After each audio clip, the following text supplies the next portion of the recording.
Good gratitude day, everybody.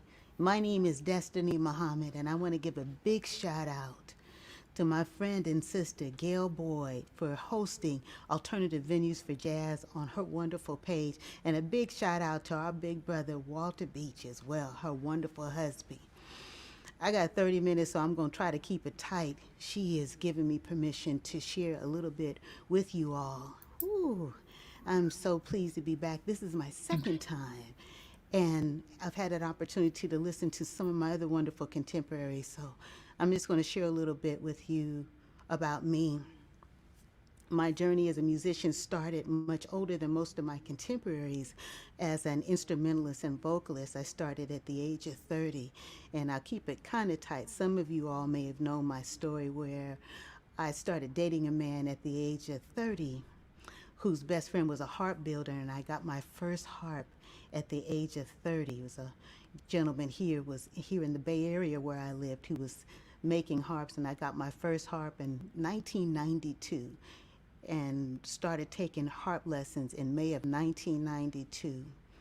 And the journey has just been incredible. I've learned so much about myself and about life and about people. So I'm just grateful for this opportunity to be a musician and specifically to be playing jazz.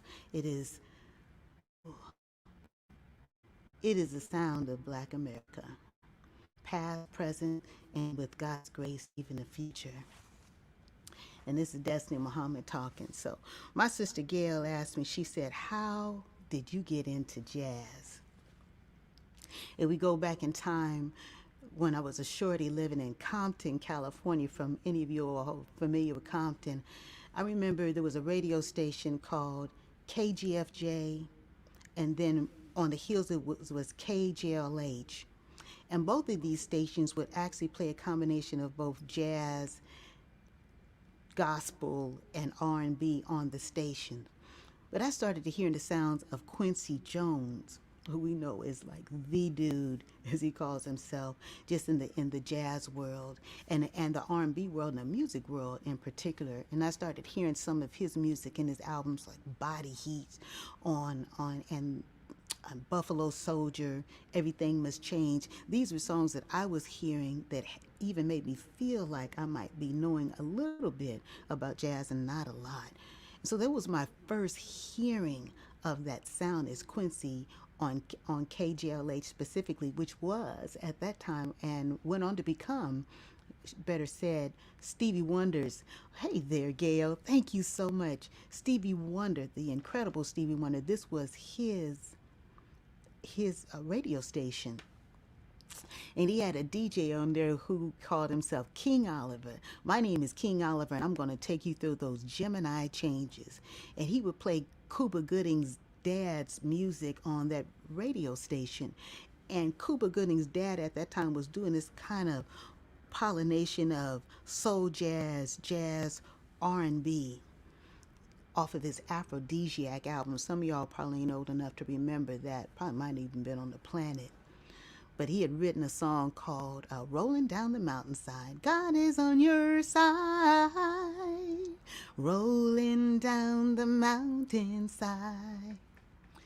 And that for me was jazz because it wasn't quite R&B to me, not as I understood it, because I was thinking more like Ohio Players and Bootsy Collins and such. But that became like the inkling for me of jazz. So that was almost like my introduction, if you will, to the sound of jazz. Remember, I was surrounded by primarily R&B and not even hip hop, because hip hop hadn't really come out then. And she asked me, she said, what was the first album that you purchased with your own money, your own jazz album? And when I go back in time, before I even purchased with my own money a jazz album, I want to say that I had purchased before that Rufus featuring Chaka Khan. And I want to say it was that black album with a tiny little picture of Chaka Khan on there with a short afro. And Rufus was the feature on that album. And it was something about that sound that I needed to have in my life. And she sang several songs on there with Rufus as the lead. But I think on that album was the song "In Love Will Grow," a beautiful ballad that I believe that Chaka wrote herself. Don't really hear it too much. I've done a couple of covers of it just at weddings, an alternate to some other songs. And that was the first album that I purchased with my own money that even made me feel like I was moving into jazz. But the first jazz album, there were two. Miles Davis, Kind of Blue. And on the heels of that, I purchased Dorothy Ashby, the jazz harpist. I purchased her, not the hip hop, not the hip harpist, but let me remember the name of that wonderful album. Dorothy Ashby, the jazz harpist. That was my first one to purchase. So when I was starting to really move into jazz, I was really starting to hear the sound of Miles. Now, mind you, the Kind of Blue was definitely an older LP, but I started to really want to hear the sound and wanted to go back in time so that I could move forward in the sounds. So it was Miles Davis, Kind of Blue. And then I went on to venture to listen to Dorothy Ashby. And I want to say, I think part of the way that I heard Dorothy Ashby was after I had heard Alice Coltrane playing on the radio station here. At that time, it was called K Jazz. Now it's called KCSM. And Alice was on there, and she was playing Blue Nile. Ooh. And I hadn't been playing very long, and my boyfriend at the time, he told this friend of his, where we were hearing this, he says, my girlfriend, she play harp. And oh, Gail, you do Dorothy Ashby, the jazz harpist. That Dorothy Ashby, the one that really is my favorite that hits my heart, is In a Minor Groove. It's Dorothy Ashby in a minor groove with Frank West, Roy Haynes are the musicians that are with her on that. Frank was the one who introduced her to that label, and I got to remember, I'm so excited just to be back on. But definitely the jazz harpist is excellent. But get Dorothy Ashby in a minor groove, and then we gonna sit and chat over coffee, some strong coffee, and some tea cakes, cause that's my album right there. So it was talking about, excuse me, talking about Alice Coltrane and hearing Blue Nile. And I think I'd been playing maybe about a year, 2 years. And we were with a friend of my boyfriend's at the time. And he said, yeah, my girlfriend, she play harp. And dude looked down at me with only the look that a jazz aficionado that don't play nothing but the radio looked down at me, because he was tall, man. If you can't play like that, you can't play. And she, I was all kind of unconfident. It was true. I couldn't play like that. I didn't know how to play like that, but I want to, you know.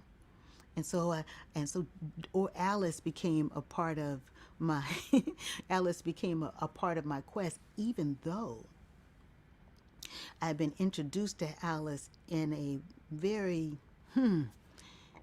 unusual way at a bookstore in Los Angeles that is since, I think, only virtual now, called the Bodhi Tree Bookstore, that was in LA. And there was a picture of Alice Coltrane in that bookstore that led into the lobby portion of the bookstore.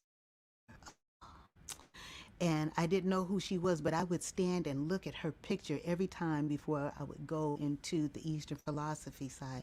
Like I said, I was a shorty. We're talking like 70s, maybe 73, 74. My mom would take us to this bookstore, but I didn't know her music. But then we fast forward, we're back, and I got a chance to hear that first sound of Alice, and it was like, oh. And then Dorothy, I was like, oh. So both of those, just so you know, they're my heart mamas, and they make sure that I'm riding a wave of jazz as strong as possible. So that was my first purchasing Kind of Blue by Miles Davis, and then Dorothy Ashby's hip hop. And then I was like, huh, I got to do something. I got to really do something. Man. And then, so I know she's asked me about my current projects. Dick Gale has been kind. I've got about 3 commissionings that I am blessed to have, and they're going to really be revealed in the spring of 2022. So keep your ear to the Destiny Ground, and I'll be telling you more about them. But I also want to tell you about this project that I'm going to do at SF Jazz coming on February the 3rd. And that particular wonderful project, and initially been invited to write a piece of music, very deeply improvisational, about a woman by the name of Rosie Lee Tompkins. Thank you, Gail. Rosie Lee Tompkins is an African American quilter who started her quilting journey at the age of 40. Worked very improvisational. And so I was invited by the Berkeley Art Museum Pacific Film Archive to create a piece by that. And I did an original piece of that at their museum, very COVID conscious. So it was just myself, my trio, one Leon Lewis Jr. on drums and Chico Lopez on upright bass, and their audio visual team. But I wanted to have the opportunity to really revisit it again and to bring in even more textures. So now it's called Textures, Colors, Tones. We're going to debut that again at SF Jazz, and it will be Leon Joyce Jr. on drums, Chico Lopez on upright bass, Matt Wong, composer and arranger, he will be on piano, Shirley Muramoto on koto, and spoken word by Minister Marvin K. White of Glide Memorial Church in San Francisco. If you haven't got your tickets, you want to get them because we're going to be there. It'd be lovely to see you in the house on February the 3rd, 2022. And then I got blessed again last year. And I'll talk a little bit about last year. 2021 was incredible. In 2020, I got invited by the San Francisco Symphony to curate a piece based on whatever I was feeling in the moment. And the piece is called Resilience. And so within that, it's a 45-minute piece of music that curated based on just coming through this thing that we're calling the pandemic. And it was called Resilience for the San Francisco Symphony Soundbox. And got a chance to do that, which was so fantastic. And did that work. And the conductor for the work, who was also the conductor for the Santa Cruz Symphony, he said, "Hey, Des, you want to come and do something at the Santa Cruz Symphony?" And who was about to say no? Not Destiny. So we're going to go on February the 11th through the 13th. Yes, I'm going to be appearing with the Santa Cruz Symphony, again with my wonderful cats. It'll be Leon Joyce Jr. on drums, and it'll be Cuzzo, Criswell's cousin, that we just found out about 2 years ago is his cousin, Ron Belcher on upright bass, and Matt Wong again on piano. We're going to do one of my original arrangements, and then a piece with the symphony. Got to check it out. Santa Cruz Symphony in California. That's going to happen February 11th through the 13th. So we'd love to see you all there. I don't know if they're going to stream it, but if they do, it would be great to see you all in the virtual house as well. Right. All right. So I told you about that. I really have a lot. And this time is moving. How about this? So advice from an older musician. One of my wonderful mentors who joined the Ancestors, I want to say in 2020, Eddie Gale. Eddie Gale was signed to Blue Note Records. And I met Eddie, light years ago, probably like 1999 in San Francisco, at an event that was being hosted by a man by the name of Marvin X. And Marvin had put on about 10,000 musicians. I probably told this story 100 times, and y'all think I'm lying, but Marvin would get everybody and put them on the show. But he only knew he had 4 hours. Marvin had 4 hours. Where Eddie came up behind me on his trumpet while I was playing with Avacha, Gilliman Terrell, and Tarika Lewis on violin. And he started playing his trumpet. And we became friends because I said, whew, he got guts, and I'm scared. I don't know who he is. But Eddie heard me in a way that only he could. And Eddie took me under his, and I became, quote, pro harvest of the Eddie Gale Inner Peace Orchestra up until the day he joined the Ancestors. Eddie always encouraged me to be me. Whatever my sound was, whatever it was, he said, you got to own it. You got to be it, and don't let anybody try to make you be something else. Be that and all of that. And I invite you all to do the same, because I know sometimes we're really encouraged to become the other, the somebody else, the next, and I could name a litany. But what I know for myself, that when I'm me, I feel strong and wonderful and confident. When I'm being me, I feel like all of my ancestors say that's what we brought you here to do, to be you and the very best you, because only you can be you. Eddie encouraged me to do that, and I'm going to encourage you all to do the same. Be yourself. Be you. Whatever your sound is, own all of it. And remember, I was written a piece called G-Dub's Livery, and we were at a friend's house, Musiki. Ooh, Musiki. What is Musiki's last name, beloved? Musiki Roberson, incredible pianist, and I had written some chord progressions different from what he was familiar with as a jazz artist of long standing. And a brother who was there, Doug Ellington, who plays trumpets, he said, you know what, them some Destiny changes. You need to play them just like Destiny wrote them. And when he realized that, he stepped right on in. And so that's why I really am very adamant about us being whoever we are, to be that. And whatever your chord progressions are when you write them, be able to own that and be respectful of your own chord progressions. This is one of the things that I've had to learn as an instrumentalist, and especially coming from an instrument such as mine that is oftentimes associated with the European continent. And that's another conversation we'll have at a later date. Let me keep moving on here because this time is in motion. Ooh, how am I coping through the pandemic? A lot of prayer. A lot of prayer and a whole lot of gratitude. I can honestly say that during this time of COVID, the generosity of people has been incredible. The love, the checking in to make sure that we're all right, me and my wonderful husband.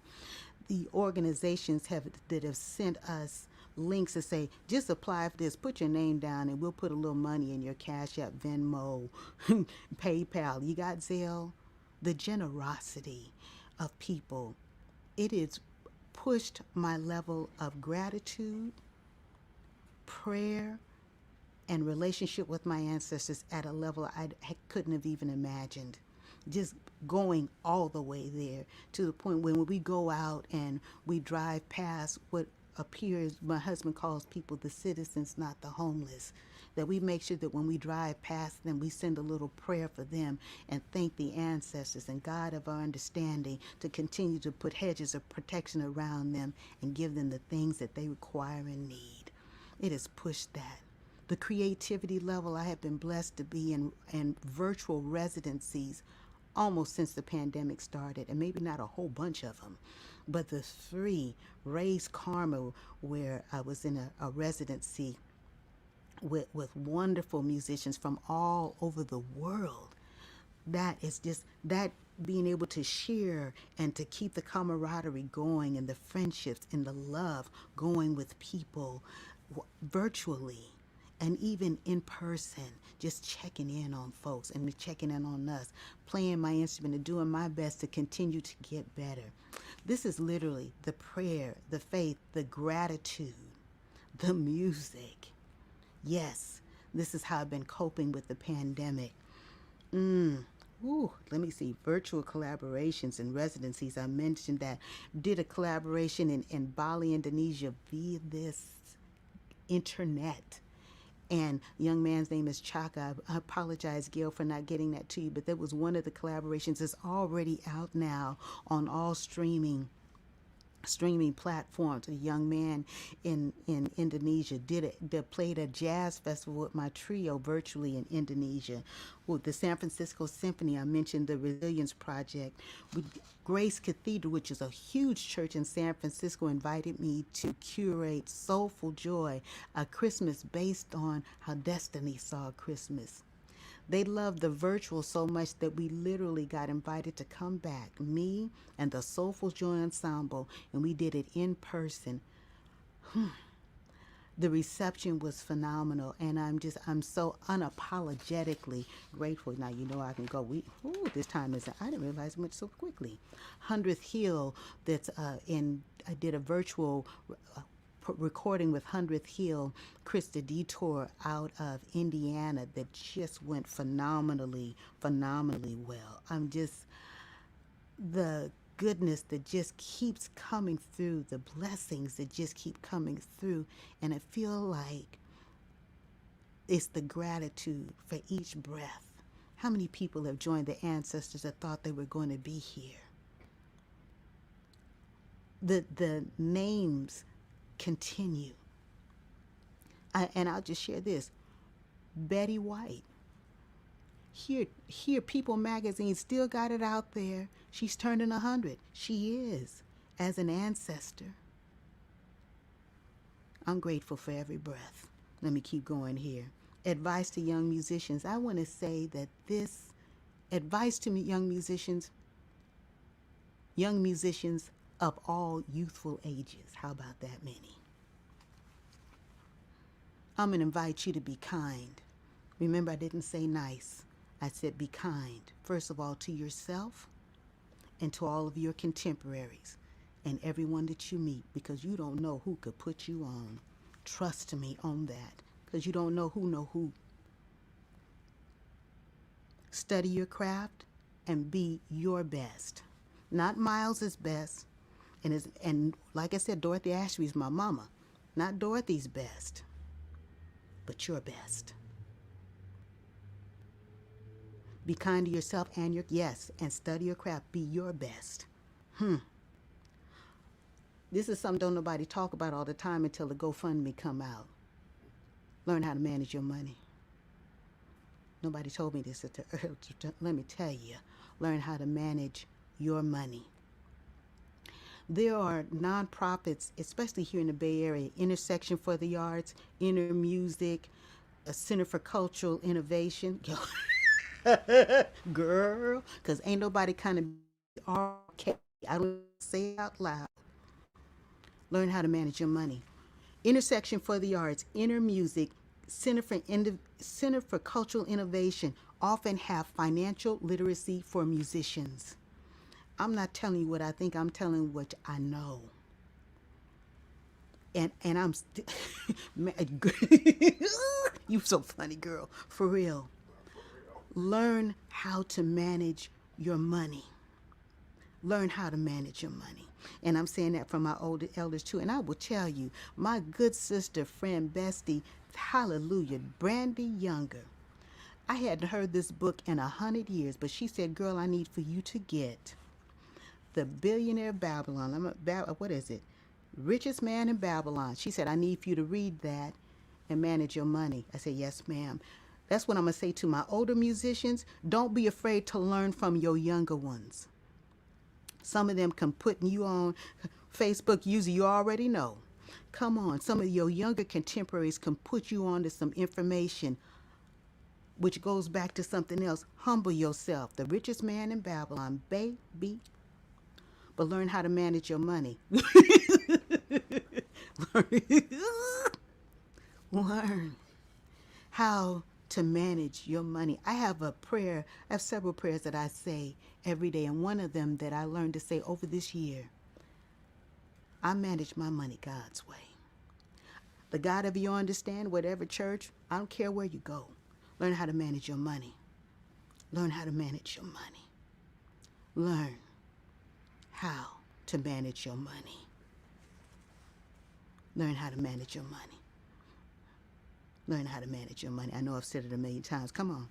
The financial literacy courses are available, many of them free. Organizations, as I mentioned earlier, sometimes they'll even have a grant to pay for you to get. Thank God bless you, honey. Love you back. I don't know who you are. Richard. It's I love you, Richard. Love you. Love you. Love you. Richard Howell? Love you, Richard. But I tell you these things because being an artist, the starving artist, is unsexy. It's all right. It's all for, and the starving jazz artist, cut it out. Quit playing. It's all right for you to have wealth and be a great person. Contrary to popular, it is very unsexy. Trust me. Trust me. The starving artist and the starving jazz artist, my family in the hip hop world, and we need to learn from them. Just like they take and resample Brit. Ooh, Robert Glasper talks about how Ahmad Jamal's music was sampled and repurposed, and that hip hop artist is doing very, very, very well. With that being said, it is all right for us to be financially viable and sexy. And then we can be philanthropic. I know sometimes it's not the most comfortable conversation to have, and I will tell you, in my house as a shorty, wasn't nobody trying to talk about money because they was scared. But as I have matured and become vintage, we gonna have this conversation. Yes, baby, you already know. It's all right to take your money, take a business course. There are so many small, this is something else. Well, I'm not going to say that just yet. But it's all right for you to be wealthy and to be comfortable and to be just doing well as an artist. I'm going to go back again to kindness. Be kind to people, not nice. Be kind to yourself and your contemporaries. Be gracious and say thank you, not just once, not just twice. Sometimes you got to say it 3 times. There's a book called Selling the Invisible. The man's last name is Beckwith. I don't remember his first name. But one of the things that he talks about is say thank you often. But regardless of what the pay is, say thank you.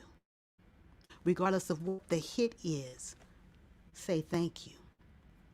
I will share with you as we get close to this time for me to stop talking and maybe ask some questions. Michael Beckwith, come on, babe. During this time of pandemic, before 2021 had closed out, and as a matter of fact, from late June, I want to say almost until the middle of November, I played for 5 funerals. I said thank you to all of those people because they were very gracious and their hearts were open because their hearts were broken. A 9-year-old child and a 95-year-old individual. Those were the last ones. And at one of those funerals that I played at, it was probably about $10,000 worth of flowers. I was asked to play outdoors at casket side. $10,000 worth of flowers on the casket and all around. On the other side, if you're familiar with gravesite locations, they have a little road. On one side, the $10,000 worth of flowers where I was playing, and directly across that on the gravesite was a $5 bottle of Hennessy. $10,000, $5. But they were both getting ready to go in the ground. Be kind to everybody, especially yourself. Say thank you all the time. Make sure that the client, your contemporaries, know that you are grateful.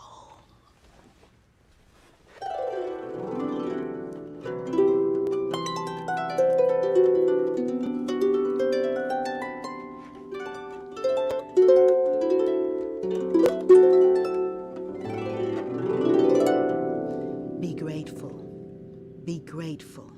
Be grateful. God bless you and keep you with God's grace. I'll see you again. My name is Destiny Muhammad. Thank you, Gail Boyd. Thank you, Gail Boyd. Thank you, Gail Boyd. And thank you all too. Happy New Year.